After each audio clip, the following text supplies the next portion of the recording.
Bienvenidos a una nueva reseña literaria de Puro Vicio, Cine y Literatura, nuestro canal de Cine y Literatura. Soy Guillermo Mas y hoy os voy a hablar de cuatro apostillas, cuatro autores contemporáneos españoles que ponen un pero, por decirlo llanamente, a la ilustración. Lo primero que quiero decir es que sobre la ilustración se ha escrito mucho, es famoso el libro de Horkheimer y de Adorno, dos autores de la Escuela de Frankfurt que escribieron sobre la ilustración y contra la ilustración. Hoy en día también contamos con algunos autores que lo han hecho. Eh, para quien no sepa lo que es la ilustración, pues es una teoría, una corriente filosófica que se inicia con Rousseau, con Voltaire y que va evolucionando y que hace de la razón su estandarte para defender tres principios que después serán asumidos por la Revolución Francesa, que son la libertad, la igualdad y la fraternidad, siempre bajo el estandarte de la Ilustración.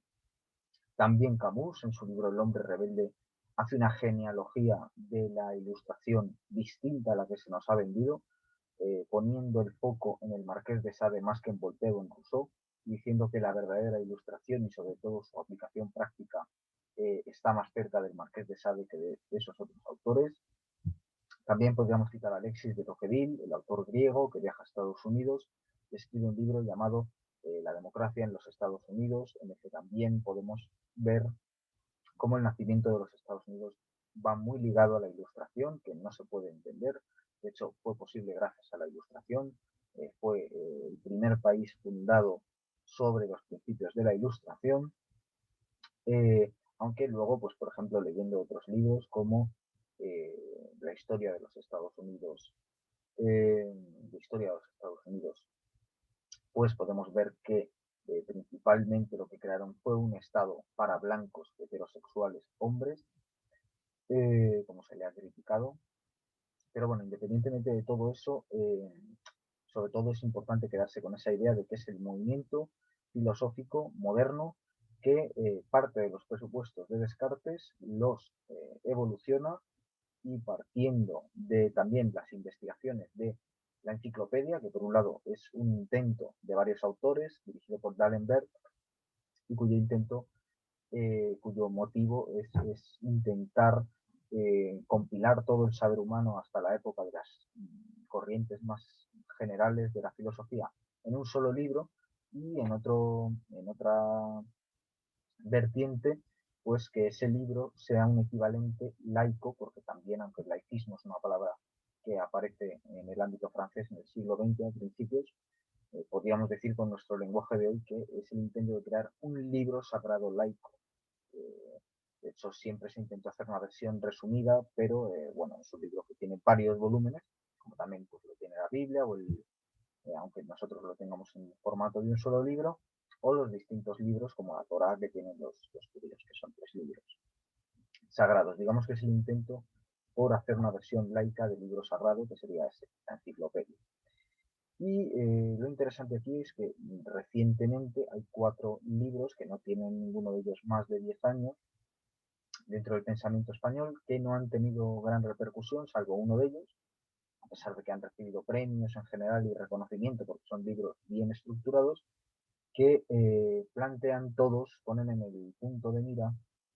la ilustración, un poco intentando acabar con esa mitología generada en torno a la ilustración, que tanto en Europa como en Estados Unidos muchos de los llamados y autoproclamados intelectuales todavía siguen invocando como si se tratara de pues algún tipo de santidad, ¿no? Que va a bajar de los cielos en el momento en que se la llama, ¿no? La ilustración y los principios de la ilustración que parecen cosas sagradas. Bueno, y en parte lo son para la modernidad, porque la modernidad está fundada sobre los principios de la ilustración. El primero de los libros es este, El culto pedagógico de José Sánchez Tortosa. Lo primero que hay que decir es que José Sánchez Tortosa es especialista en la SOA, en el Holocausto, y que eso es clave para entender su crítica a la ilustración. ¿Por qué? Porque José Sánchez Tortosa, que es discípulo tanto de Gustavo Bueno como de Gabriel Albiac, prosigue los trabajos de Albiac sobre la SOA y profundiza en ellos, junto con otros autores como Raúl Fernández Vítores. A su vez, Albiac pues, puede interesarse por ese tema a raíz del recientemente fallecido José Jiménez Lozano, y que para todo ese núcleo de pensadores, José Jiménez Lozano, Albiac y Tortosa, supone la SOA, el Holocausto, el fin de la Ilustración, porque es la constatación del fracaso de la Ilustración. Porque si la Ilustración, una de las cosas que hace es acabar con el mito de la edad dorada pretérita, es decir, que venimos de una edad dorada a partir de la cual todo ha sido decadencia, llega la Ilustración y dice, no, hemos entrado en la era del progreso, la era de la razón, y a partir de ahora, bajo el estandarte de la razón y del progreso técnico, vamos a ir evolucionando. Es decir, que la edad de oro ya no está atrás, sino que está adelante y solo se puede alcanzar por la vía de la razón. Y para estos autores, José Jiménez Lozano, Albiac y Tortosa, cada uno en su estudio particular,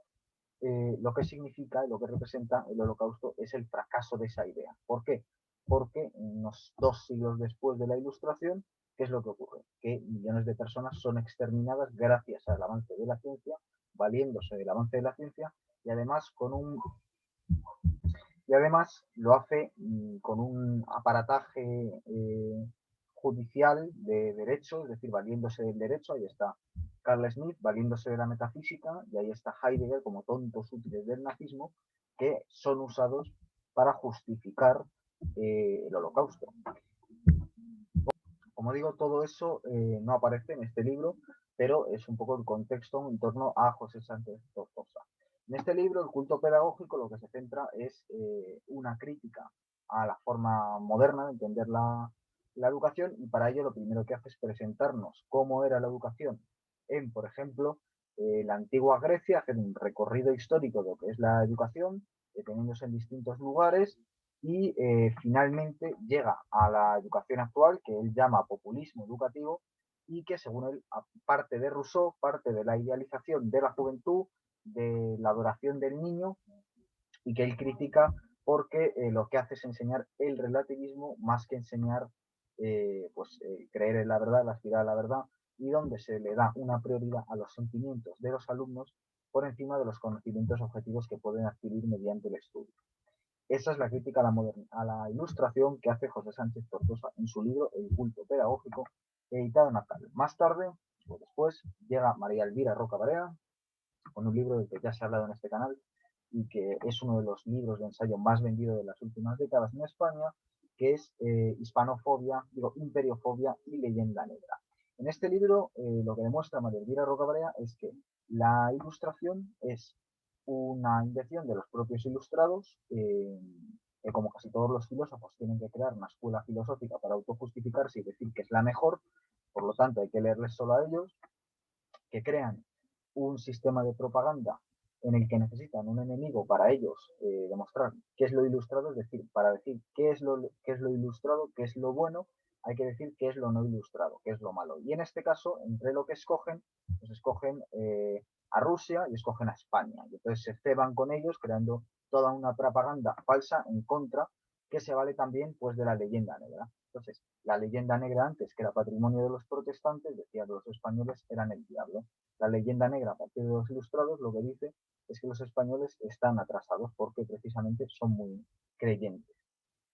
Eso es lo que denuncia Elvira Roca Barea en su libro sobre la ilustración.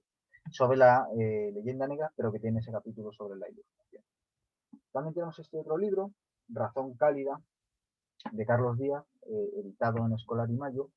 que lo que hace es una crítica filosófica a la razón, es decir, a esa idea de que la razón es el máximo estándar que debe guiar a la humanidad, que puede tener consecuencias desastrosas como una deshumanización. Y entonces, por ejemplo, por resumir un poco en palabras del propio autor, él lo que hace es contraponer los principios de Descartes, que es el modelo filosófico de la Ilustración, su gran precedente, y oponer qué es lo que él reivindica con su término razón cálida, que explica en toda la segunda parte del libro, después de empezar haciendo una crítica muy interesante a la Ilustración y a sus continuadores como Sartre. Dice Carlos Díaz, si para Descartes el yo es la primera experiencia, aquí lo es el tú que se adelante a amarme. Si para Descartes impera la voz activa, ejecutiva, asertiva de un yo, aquí rige primero la voz pasiva, soy amado, de la que brotará la voz activa, el tú se adelanta. Si para Descartes los sentimientos son desdeñables, aquí resultan esenciales para la relación yo-tú. Si para Descartes el cuerpo es todo el sujeto de error, aquí es posibilidad de encuentro. Si para Descartes el frío pensar matemático es lo único fiable, aquí lo es la razón cálida. Entonces, bueno, si quieren saber lo que es razón cálida, tienen que leer el libro de Carlos Díaz del mismo título, pero que es otra crítica más a la Ilustración. Y por último, un libro que fue Premio Nacional de Ensayo, que es La lucha por la desigualdad, una historia del mundo occidental en el siglo XVIII, de Gonzalo Pontón, que es un editado en su editorial, creo que es de Gonzalo, la dirige el propio Pontón, a ver si encuentro cómo se llama, Pasado y Presente, que viene con prólogo de Josep Fontana y que, a diferencia de los otros, más que un libro filosófico, es un libro histórico, aunque todos ellos tienen una vertiente histórica importante. Es un libro más duro, más exhaustivo, que trata de buscar más un relato histórico minucioso, por lo tanto es el más duro a la hora de ser leído, al menos para mí, pero también es el que resulta más demoledor, porque él lo que hace es tratar de demostrar cómo, mientras que igualdad y fraternidad, o sea, como libertad y fraternidad dentro de las proclamas de la Ilustración han gozado de mejor prensa, es decir, todo el mundo hoy en día pues acaba reclamando la fraternidad y la libertad, el que para Gonzalo Pontón es el más importante de estos conceptos, que es el de la igualdad, ha caído completamente en el olvido y por eso vivimos hoy en la desigualdad. Y no solo eso, sino que él, analizando pues la vida de muchos de estos ilustrados, descubre cómo ellos vivían casi siempre